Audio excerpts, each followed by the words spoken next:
Kadosh Boker on Mishna Yomi Masechet Metzia Perek Yod chapter 10 Mishnah Gimel and Daled Mishnah 3 and 4 says a Mishnah. Okay, we're talking about a case again. Remember, two-story house. They're owned by two different people, and it collapsed. Now we said that if the owner of the upper story wants to rebuild his part, the owner of the ground floor is obligated to rebuild the ground floor in order to enable the guy could build the top floor. So it says like this: so you got a two-story house, two different people, it fell. Right? That's like basically taking like a two-story, how do you call those, like townhouses, right? You own the bottom floor, you own the top floor, and somebody else owns the right? What is it called? Gun. Okay. Right?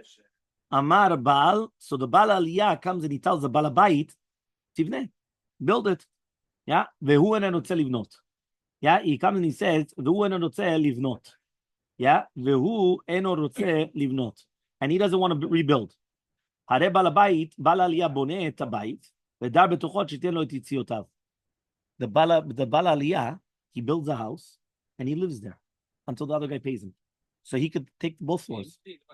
No, not he moved in. He built the house and he's going to live in the bottom floor until the other guy comes and he's going to pay his expenses.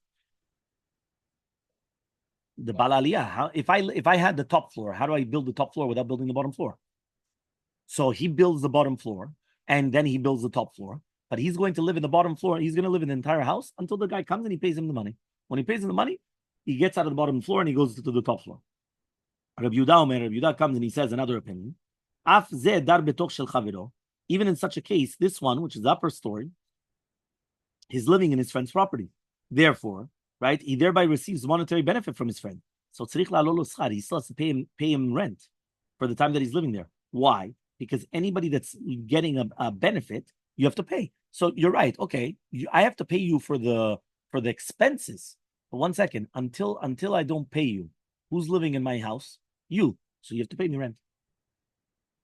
You're living in a double. We'll have to pay rent to that guy if he's living in the bottom floor, obviously. Ela barada.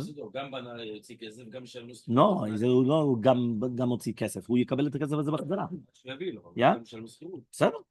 אלא בעל העלייה בונה את הבית ואת העלייה, but rather בעל העלייה is going to build the aliyah, the bait and the aliyah. He puts a roof over the upper story. And then he's going to live in the lower apartment until the ground one pays his expenses. But since now he has another apartment available to live in, right, he does not gain any monetary benefit. Right? Meaning like this. In the first case, he didn't actually build the upper floor. And therefore, since he actually didn't build the upper floor, he's living in the bottom guy's property. So therefore, he has to actually come and he has to pay rent. In this case, he built the upper floor. So he could have lived in the upper floor. So now that he's living in the bottom floor, he's not really benefiting because he could have lived in the upper floor. So therefore, the fact that he's living in the bottom floor, he's not benefiting. He doesn't have to pay rent. He just waits there until he could basically live in the bottom floor until the guy comes and pays him.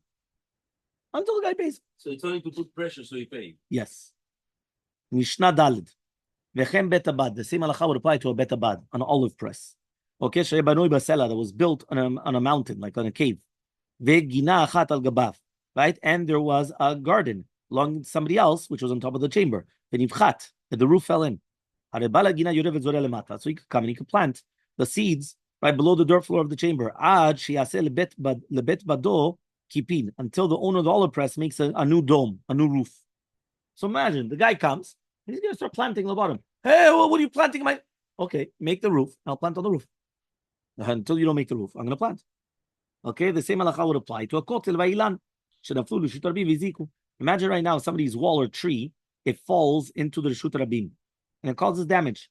He's not obligated to pay. Why? Because it's an unavoidable accident. That's what he says over here. Mamash, it's an unavoidable accident. Obviously, we're talking about a strong thing, and let's say it was an earthquake or a powerful storm, so he's actually going to be patur. But if they gave him time to demolish it, then it fell, he's still going to be patur. But after the time, he's going to be chayav. Meaning, what happens if they come and they say, listen, we're evaluating your walls, you've got a year to fix it. And it fell within the year. He's going to be patur, but they give him a year. So he thought that he had a year. So he's going to be patur. But if they told him a year, and now it's a month or a day after that year, and it falls, he's chayav. Why is he chayav? He should have fixed it. He didn't fix it. He's responsible